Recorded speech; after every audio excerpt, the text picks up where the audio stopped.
All right, so RSV has been around forever, but ever since the pandemic, it seems like we've been seeing a lot more of it across the board in babies, in adults, in older individuals. And just like COVID or flu, where we are aware of what vaccinations are available and we ask patients whether they've been vaccinated, it's incumbent upon us to know that there are now vaccines for RSV. So in this episode, we're going to learn about what immunizations are available for RSV. For that, we have our guest today is Dr. Jade Cobern. She's a board certified pediatrician and preventive medicine doctor and is a current medical fellow at ABC News. So thanks for being here, Dr. Coburn. It's great to be with you and talk about this very important topic. So let's really quickly just talk about what is RSV, who does it impact, and how do we currently manage RSV? Yeah, so RSV or respiratory syncytial virus, it's a very common virus. For some people, it's just going to cause the common cold. They're probably not going to know they have RSV. But for our youngest babies and for older adults, it can cause some really, severe respiratory compromise. It can exacerbate underlying health conditions. For babies, we think about it a lot with a disease process called bronchiolitis. There are Mhm. many causes of bronchiolitis, but RSV is a pretty common one that leads to a pretty severe respiratory distress in our tiniest babies. In our older adults, you're not going to see the bronchiolytic pattern, but it can exacerbate underlying health problems. It can make it difficult for people to manage their secretions. It can lead to an oxygen requirement. It can, make it hard for them to breathe, frankly. But treatment options are pretty limited. There's no antivirals. So we're talking about supportive care. You have to support their breathing, support their nutrition, support their fluid status, manage their underlying chronic conditions. And so there's no one medication that's going to make this better. It really seems like the name of the game is trying to prevent this, or at least if someone gets RSV, attenuate the degree of severity. So let's talk about what our prevention strategies are. Yeah. So until the summer of 2023, really the best people were going to do would say stay home if you're sick, wash your hands, clean your surfaces. But until, very recently, we didn't have tools that we could say, go and get this shot. It can help keep your baby out of the ER. It can keep your baby out of the hospital. It can keep, older adults out of the ERs and hospitals. So these tools are really exciting. There are kind of three different buckets that I'll talk about the different types of vaccines, but we're talking about prevention for two groups, newborns and babies and older adults. The first way you can protect newborns is before they're even born. There's a vaccine that can be given to pregnant mothers, very similar to the time that they get the Tdap boosters. Around the same time, you can get the RSV vaccine to mothers. It's not intended to prevent the mother from getting RSV, although you could argue her body's building immunity to that virus as well. It's intended for her to build immunity, pass it on to her newborn so that as soon as that baby is born, they have circulating antibodies that can help their body, prepare and fight an attack if they do see RSV. Okay, so what's the name of that vaccine that you can give to pregnant mothers? So it's a vaccine made by Pfizer called a Brisvo. And so So that's recommended for all pregnant mothers at this time? yes, you're going to look at two factors. You're going to want to give it between 32 and 36 weeks of pregnancy. And ideally, in the time of year that RSV is circulating. So September through January is what the CDC has recommended. Okay, so if you're pregnant 32 weeks in June, you might not need to get this vaccine. Is that what I'm hearing? Correct. Correct. But, it hasn't been out that long. So I'm sure there's people who've never heard of this. Yeah. All right, let's keep going. All right, so let's say the mother, for whatever reason, didn't end up getting the vaccine. Is there a vaccine for the newborns? So we're going to call this an immunization because it is technically a monoclonal antibody. And yes, there is a good way for prevention. And so this is called nirsevimab. It is a monoclonal antibody. There was a shorter acting version of this, pelavizumab, that was preceded this type of immunization product. And it's recommended for all babies who aren't previously protected by a maternal RSV vaccine who are less than 8 months old. This is also what we call a passive immunization. So, very similar to how the mother would have passed antibodies on to her baby through the placenta that circulate in their blood in their body. This is going to just give those antibodies to the baby so that they have some passive immunity until they're get through what we think of as the highest risk period for getting severe RSV, which is the younger a baby is, the more at risk they are for going to the ER, getting hospitalized with the virus. There are some kids that are, kind of even higher than what we think of as kind of the general risk for RSV that may qualify for a second round of this RSV shot in the second RSV season that they have. And those kids are going to be ones born prematurely that have chronic lung disease, who are immunocompromised, who have severe cystic fibrosis, and then for kids who are American Indian or Alaskan Native due to their higher risk as a population. Okay, so this isn't really truly an immunization as much as it is a monoclonal antibody.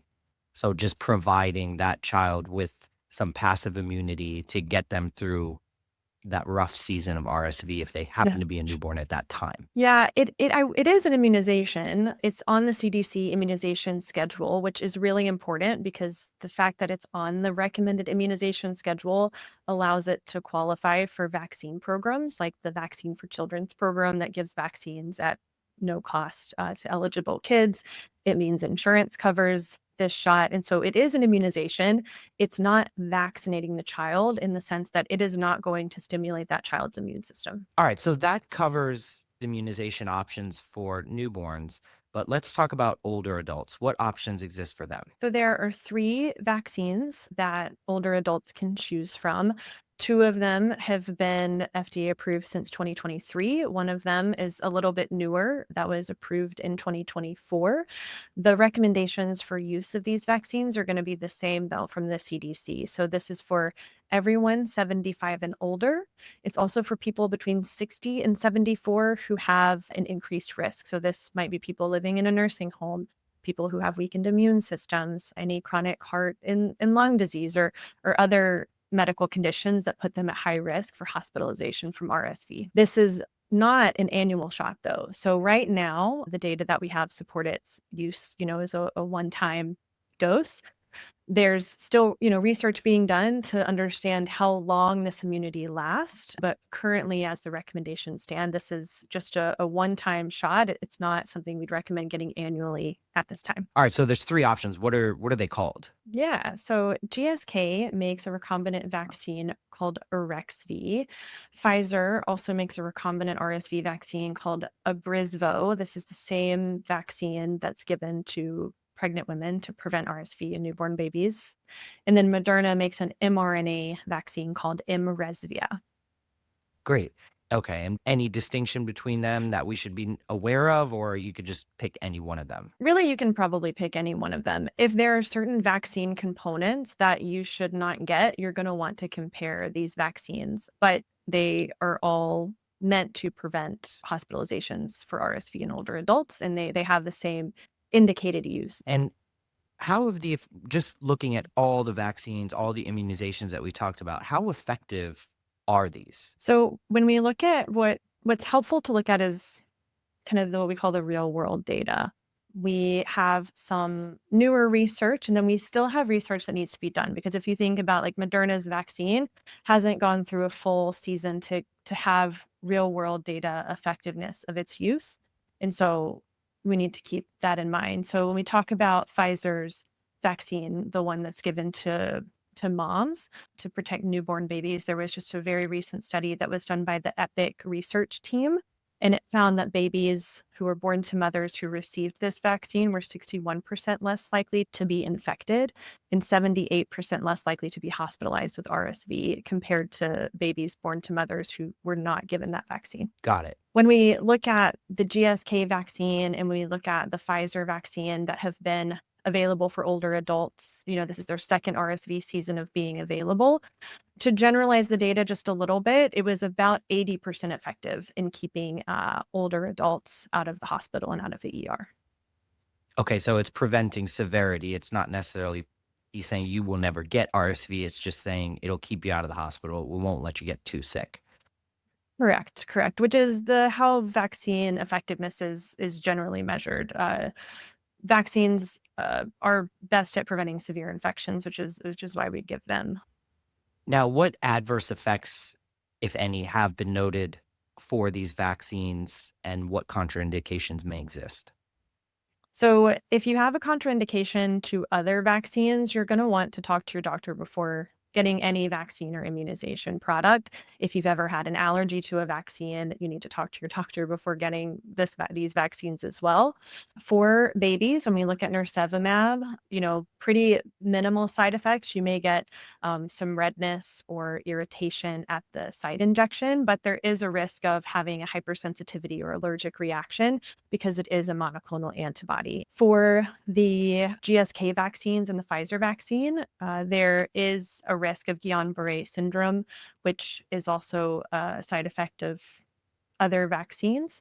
And so if this is something you have been had or that you've been, warned to avoid, you want to talk to your doctor if you have elevated risk for adverse vaccine reactions. But common things being common after any vaccine, you may feel a little pain at the injection site, redness. You may, feel a little bit sleepy, have myalgias and that sort of thing that we can get after vaccines as that immune response builds.